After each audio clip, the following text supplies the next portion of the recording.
Everything that I'm doing and everything I'm saying, every lesson that I'm teaching Caitlin, that's what's going to drive her to be that individual that can stand her own ground, that don't care that, other people are, judging her, to be able to stand up for herself, to continue to work at it and try at something, even though other people may, be naysayers or be negative about it.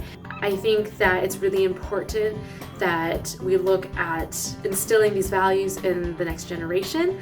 I think that's where it starts. Our kids are, they are the future. And so what we want to see in the future starts with them. If we can give them the core values that will include things like being accepting of others and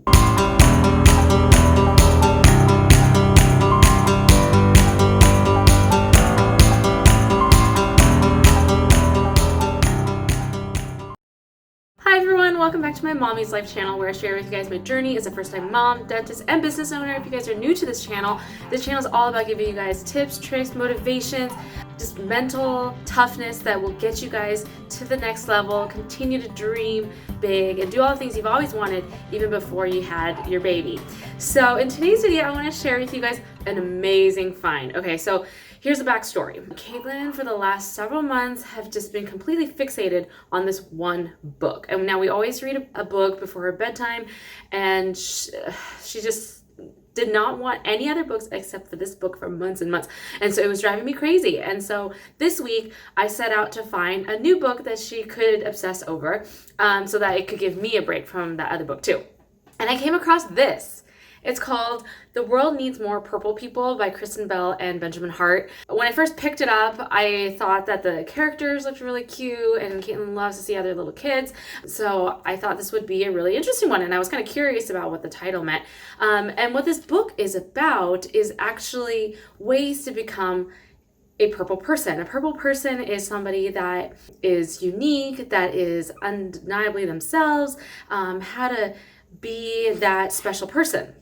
And one of the steps in there talks about asking really good questions. And I know that for myself and with our team, we always talk about being curious. You got to be curious if you want to know, find an answer. If you guys want to find out more about what's going on and other people, you got to ask curious questions.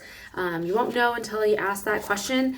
And this other thing that they talk about is laughing a lot. And so again, one of our big cultural things in our office is to make sure that we are always instilling positivity in others and in ourselves, because we know that we are going to be the most productive when we do that. And we're going to also attract others that are positive as well. So you can see some of these really cute pictures that are in the book, and there's little comic reliefs in it. So I think they did a really, really good job in this book. And one of the biggest things and one of the last steps to being a purple person is always using your voice, speaking your mind, and also being you. That's huge. That's the biggest thing. Biggest take home from this book is that purple people, they don't look the same. They aren't always the same, whether by skin tone, the way that shape, form, height. Purple people can be anybody. They can all look different, talk different, and that's what makes us special. And so this book was just so perfect, especially with everything that we're going through in society right now, that cultural divide, that racial divide. I think that it's really important that we look at instilling these values in the next generation. I think that's where it starts. Our kids are, they are the future. And so what we want to see in the future starts with them. If we can give them the core values that will include things like being accepting of others and not being so quick to judge, being confident about themselves, all these things, all these core values, that's what's going to add up and make huge changes in the future in the next generation. I think that's really important with little kids. They don't really have those sets of deeply ingrained core values yet. They learn it through us, through the things that they encounter every day, through life experiences, life situations that happen to them. So it's really important that we start them when they're young. And so I felt like this book was just so good. The message in this book was just so amazing, and it really kind of reinforced in me that, like, hey, everything that I'm doing and everything I'm saying, every lesson that I'm teaching Caitlin, that's what's going to drive her to be that individual that can stand her own ground, that don't care that, you know, other people are, you know, judging her, to be able to stand up for herself, to continue to work at it and try at something, even though other people may, you know, be naysayers or be negative about it. And I think that is huge. She actually really liked this book. We read it for the first time and she loved it. She kept on pointing out all the characters, the different things in the book.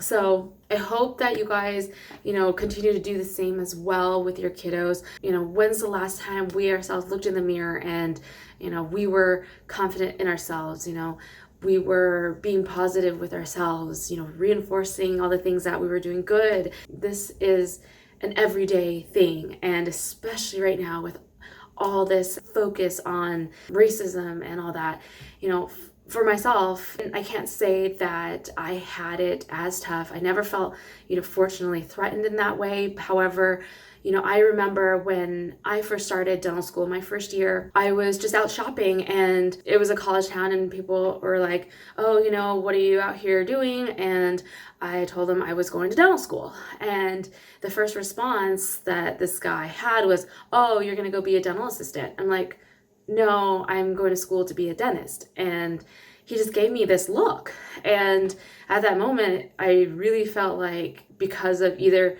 my gender, race, that, like, you know, for some reason I wasn't fit or qualified to be in dental school. And so, you know, I think that was a really big aha moment for me, that, like, you know, all of this is still very prevalent in our society, and we need to make a change about that, because we're here on this earth together. We share all the resources. We have to be working together, and that's the only way that we're going to make progress and, you know, continue to thrive as a civilization. So whatever tough situation that you guys have been in, you know, I'm with you. I hope you guys continue to stand strong, continue to voice yourself, you know, let your mind and your thoughts be heard. Don't let other people's thoughts and impression of you stop you from doing something that you fully believe in. So until we meet again, I hope you guys continue to love what you do, continue to be proud of who you are, and just be you. See you next time. Bye-bye.